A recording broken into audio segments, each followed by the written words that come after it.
Member of Parliament for St. Andrews Southern, Mark Golding, says the fire at the boyhood home of reggae icon Bob Marley is a reminder that investment is needed in the inner-city communities.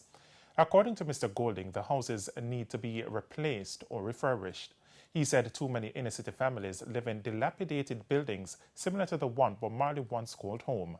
The property was gutted by a fire over the weekend, leaving at least 10 persons homeless.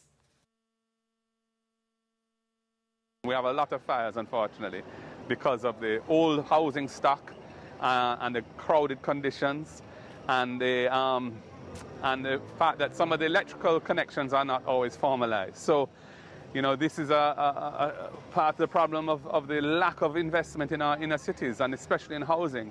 We really need to have a major program to improve the infrastructure. We have sewage issues. Major sewage issues. The sewage system is old and was built at a time when the numbers of people living in the community were much less. So with the dense populations now and some of the living habits of people where the sewers are, people throw rubbish in the sewers and so on, they often are overflowing into the street, and so there's a lot. Jamaica needs to really invest in the inner cities, in the housing and infrastructure, to improve the social amenities and give people the dignity they deserve.